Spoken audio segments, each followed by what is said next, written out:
Hello, Bill Molyneux here with Bill's History World with Goober the Traveling Bear, and we are in Jamestown Settlement outside of Williamsburg, Virginia at the Jamestown Living History Museum and Ships. And we are about to go into the museum and learn all about Jamestown. And of course, we have Goober the Traveling Bear. No ideas what adventures awaits him too. So I hope you'll enjoy this video. We'll do little snippets. We'll try to keep the whole video under 15 minutes if possible. And here we go. As we enter. Well, we're in the gallery. We're in the gallery here at Jamestown. And we're just going to do snippets. So here's an early dog leg. And it's very interesting here at the museum at Jamestown.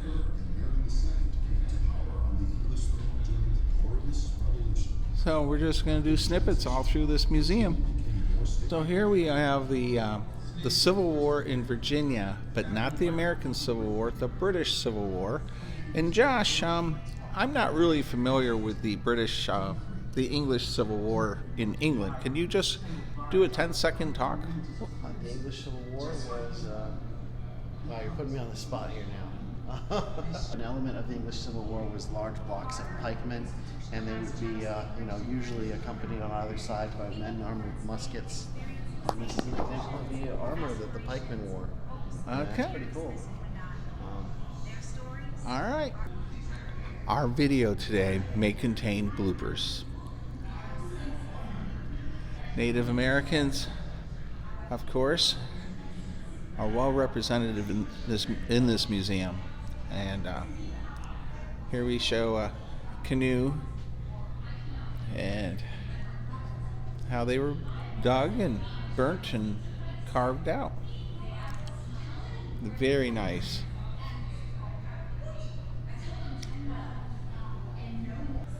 All right, Dennis McKibben. Here's a turkey feather mantle from the 1930s. The main gallery hall, 1607 all the way up until somewhere.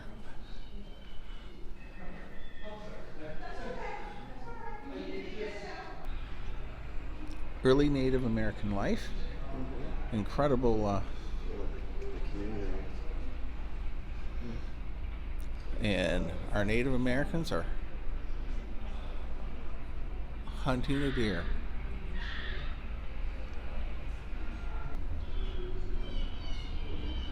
And here we have Kingdom of Nadando and Gloa. I apologize for my pronunciation. So our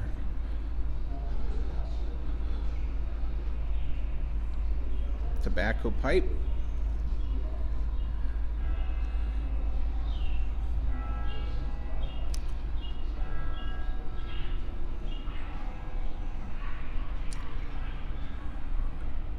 Very, very impressive full scale. Now here's an interesting item, a crucifix.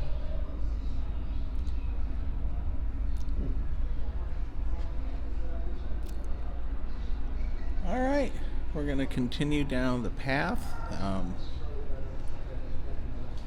That's wonderful here, just wonderful.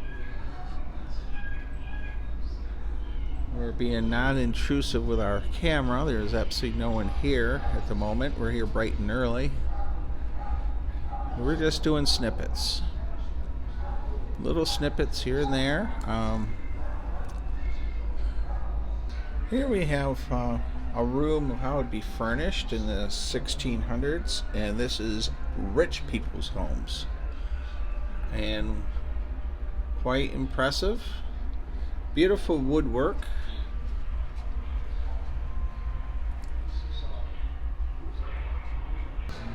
So we have a cannon being loaded onto a ship. The wealth of the New World. Very cool. So we had to hit this ship. Really neat. So it's so cool.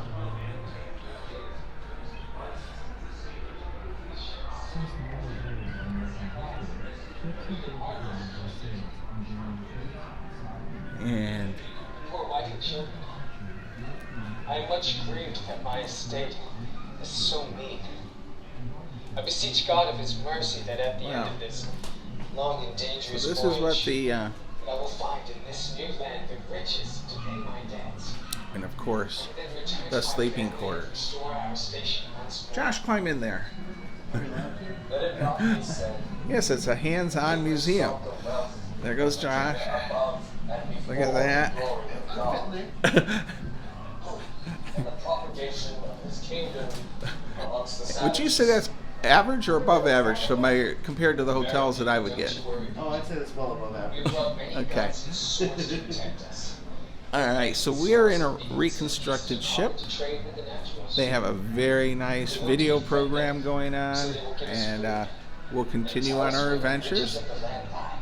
I had to get these again because Goober is going to be learning how to fence by Professor, well, I won't use his name. The professor at the Carlisle War College will be teaching Goober how to fence in a couple weeks. Well, here we have what a Paspagian town would look like, and I apologize for the pronunciation. There we go. And this is what they discovered in their excavations. And it's quite amazing. Quite amazing. This diorama is just beautiful.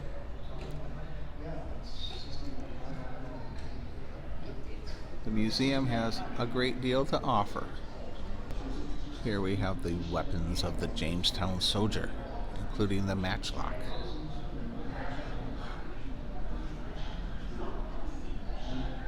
Our sword. Bandoleros on the left that holds the gunpowder and ammunition. Swords and halberds. Helmets.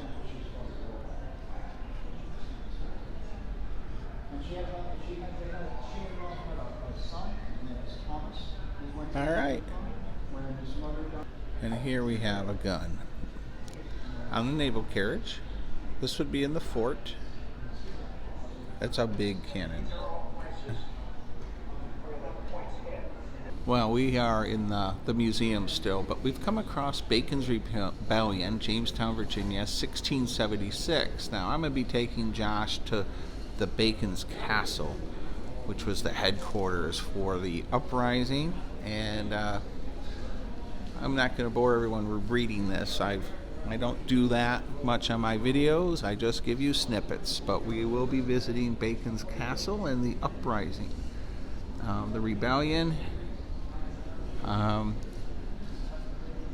So that's it for now. Well, this is the Indian cabin, late 17th century, and we're just going to walk in. Women continue to make their traditional hand-coiled clay pottery, although sometimes in new European And shapes. that is to catch fish. Dennis Pig-Kibben has made those before, and have used them at This events. framed structure represents the late 17th century home of a Virginia Indian family. They are no longer living in a traditional yahikan as seen in our outdoor You notice that's interpretation of Powhatan Town. a dog lock The musket. and piles of animal skins reflect the family's participation in A the lot of English fishing marketplace. gear since we're They on are the water. adapting to English society and yet maintaining their cultural All right. identity. Note the arrow point made of English bottle glass instead of stone. So we're going in another building, the late 17th century. This is an English building. And so here we have rope bed. Many unrelated individuals live together. We have Personal storage spaces are under the provided by floor sub-floor storage. outlets called root cellars. A Look root in the cellar. reconstructed root cellar to see some of the objects archaeologists typically find in these pits. All right, Servants and a little enslaved another individuals snippet. could purchase or trade And for these here we goods have at the marketplace where money the came into fireplace. bargaining, doing handicrafts, or hunting after the official workday was over. Notice the musket on the wall. So, the first Before slave quarters. 1705, enslaved Africans were permitted to carry firearms So, for hunting if they had permission. well, we just left the slave quarters house. Now we're going into the planter's house. These are lists made from persons' visits. A stark difference. We actually have furniture. Lying on the bed. The brass pan filled with hot coals. Hot coals go in that was brass drawn up and pan. down between the sheets to warm the bed on a chilly night. Huge fireplace. Look at how big that is. Josh, would you say that's 6-8 feet wide or long and 3 or 4 feet deep? And a mud chimney is a typical home for most middling planters in late And 17th century Virginia. we have a musket above the mantel. Of similar size that could house many hundred people. Hello, Bill Molyneux here with the History and World with Goober the Traveling Bear. It's pouring rain here in Jamestown, Virginia. So we are about to venture with our trusty Cheerios umbrella and visit the Native American site, the ships, and the Jamestown Fort. So follow me through the monsoon. Goober the Traveling Bear is getting wet because we didn't bring him a mini umbrella. Thank you. Okay, we're in the rain. We're walking the path. We are heading to the Native American village, and the village is this way. Alright, I'm running the video so people like Jim O'Neill in Scotland and Jack Brendel in Tucson, Arizona, who is roasting alive in the hot heat, he will never get here. So this is a video I'm running as if he was here visiting and he could see this for himself. So hopefully it won't bore everyone that I'm going long on this. And I'm sorry we have rain. Oh, Powhatan Indian Village, and apologize of my pronunciation. Of course, if we welcome to the recreation of a town inhabited by the Paspeya and Algonquin speaking tribe. Wow, we are now in the midst of the village, and I'm carrying an umbrella. I got Josh helping me with the camera work. You'll notice these aren't bark log houses such as you would see in upstate New York. They're made out of the reeds, excuse me. And Josh, we're going to attempt to go in one of these. Here we go.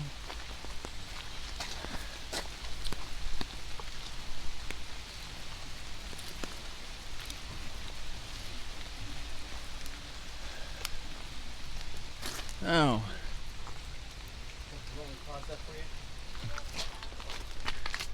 It is. Sorry, I just kind of came in.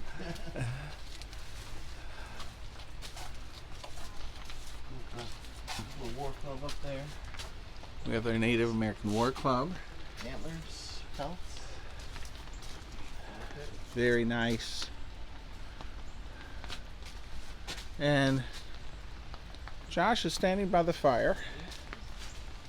And of course, there's ventilation to let the smoke go out of the log house.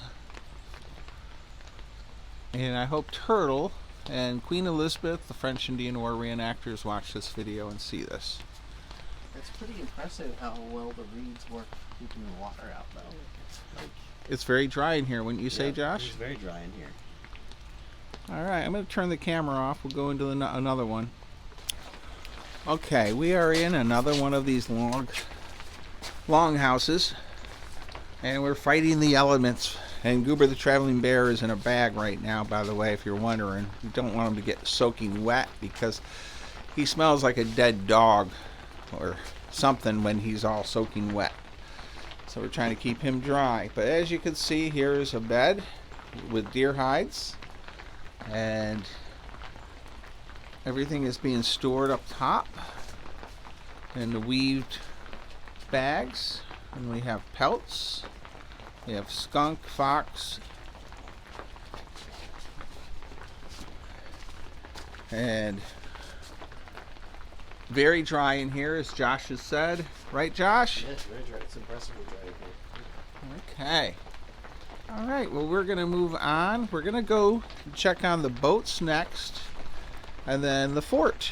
I hope you'll stay with us.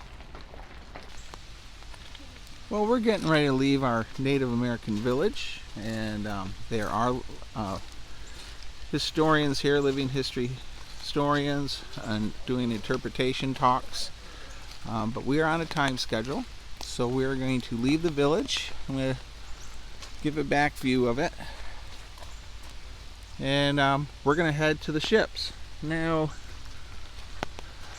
it says ships in James Fort. Hopefully this rain will stop for our adventures for tomorrow. According to the forecast, it's supposed to stop. So, all right. Well, Josh, I think we'll continue on. Okay, here we are. We have made it to the ships. We have no kids, no tours, and I don't even think we have much in the way of tourists. So our video will be fine. We're going to walk by both of them. Josh, can you stand on the right side of my microphone and tell us the name of this ship? This ship is the Susan Constant. It was commissioned in 1991. Okay. The flagship and largest of the three ships that brought the first permanent English settlers to America in 1607.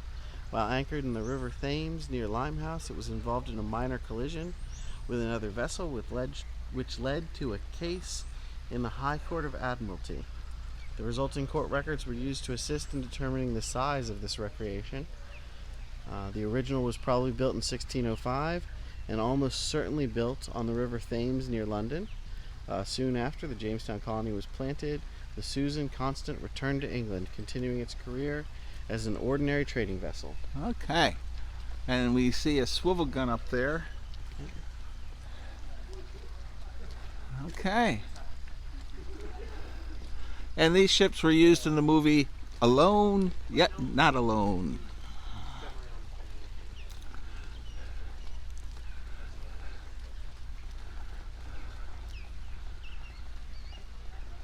And we have really no tourists, so we're going to hit all three ships. Josh, you're more than welcome to hop on board while I video. On the way back. Yes. The size of them, they're not as big as you would have imagined. And they look small. Crossing the great Atlantic Ocean for 6 weeks or more. Quite amazing.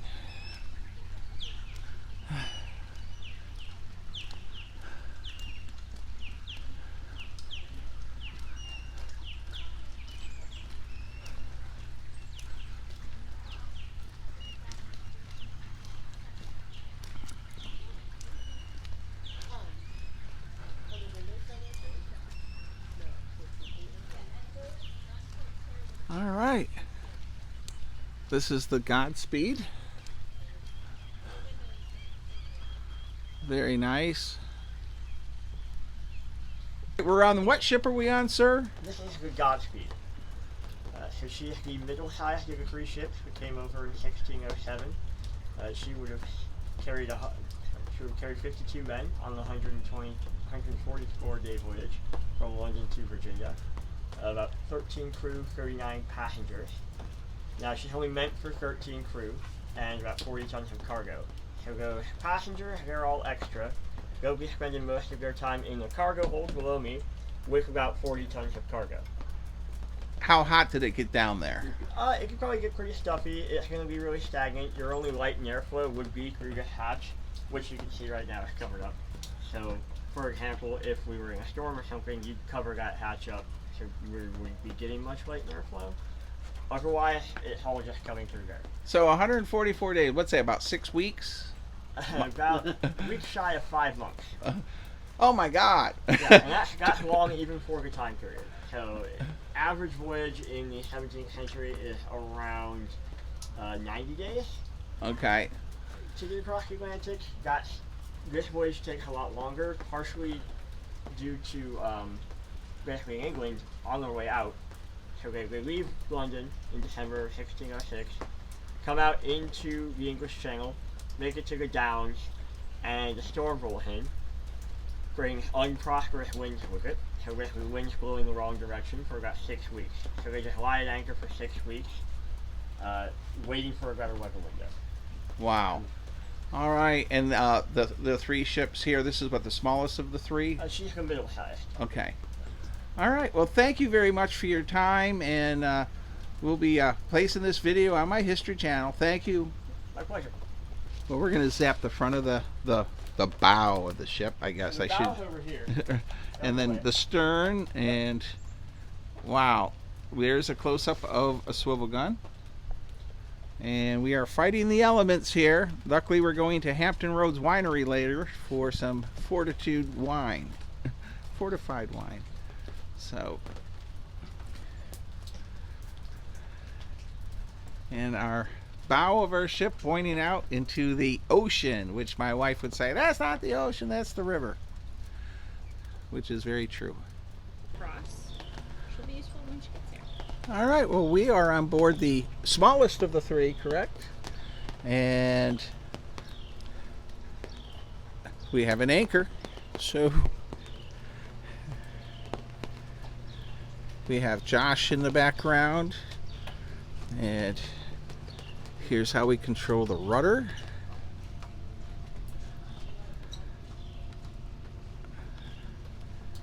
And we'll continue on in our fighting the elements here at Jamestown, Virginia. We are on, what ship are we on, sir? We are on the Discovery. Okay, so the Discovery is the only of the 3 ships that is bought and owned by the Virginia Company. The other 2 ships are rented. This one plays a very important role in discovering what is here in Chesapeake Bay. So it's used for trade missions with the Powhatan. It's used for finding the depths of the James River here. So if you take a look at that ship over there, Yes, sir. that's the Susan Constance. That's a 120-ton ship, but look at how close it is to the land. Okay. Look at how close into the land that it is. Right. And we're also 52 miles from the river here, from the ocean here. So we're 52 miles up the river, but the Discovery here is the ship that is leading these 2 large ships into the river, because it is taking the depth measurements all the way through. Okay, so a big ship like that needs something like this to go ahead and find the measurements. You don't want to crash that one up against the rock. So this one with the shallower draft of about 6 feet is going to do the discovering, and that's why they call it Discovery. Yeah. Very good. And I live in Nottingham, Maryland, outside of Baltimore, and we actually have a sign on the road on Route 40 that shows where this ship actually Was made.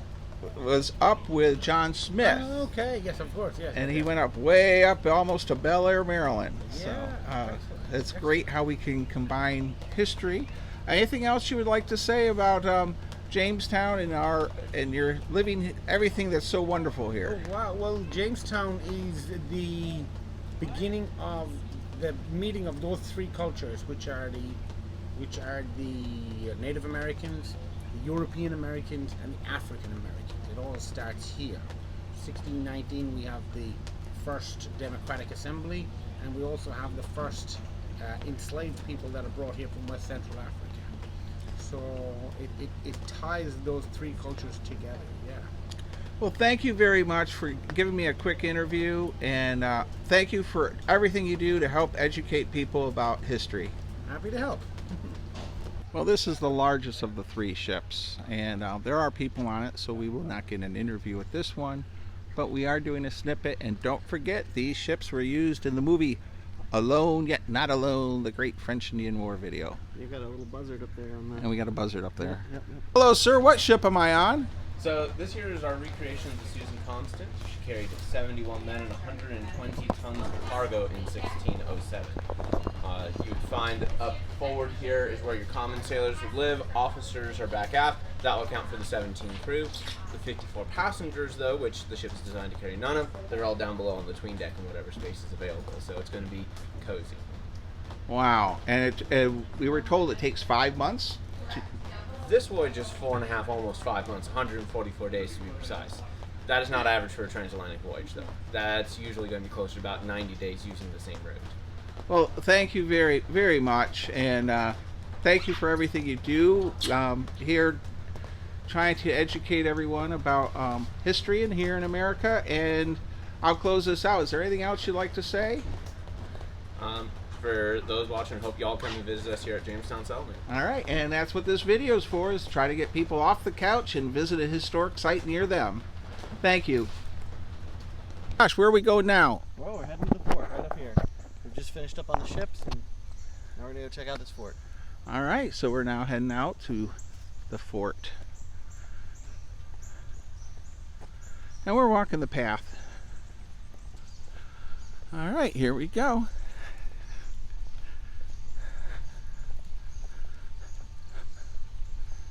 Wow, we have some corn being planted and harvested, ready to be harvested. And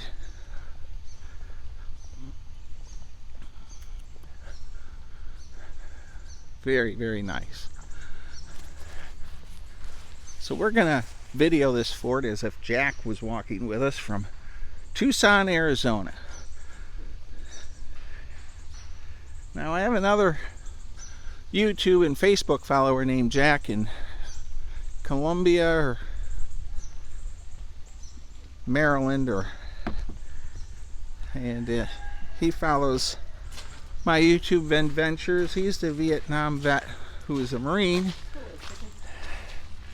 So here we are in the village, within the fort walls. We have first reenactor. It's a chicken. Look at that. We have our chickens. Yep, we're doing a little living history display for us. So we have cannons, we have a fort, and a village. And we have chickens. All right. Okay, well, the rain is coming up again. We're gonna go get some lunch and call it a day here at Jamestown. You could use a solid full day or more just to visit Jamestown. You have the museum, you have the fort, you have the ships, and most important, the Native American village. So we're leaving the fort now, and I'm going to turn to Josh. Josh, anything you'd like to say about Jamestown? It's an impressive recreation they've got set up here, and everybody should come check it out if they have time. All right, well, we're going to end this video with my saying of stay safe, be kind, be courteous, and visit a historic site near you. And thank you for watching, and don't forget to subscribe.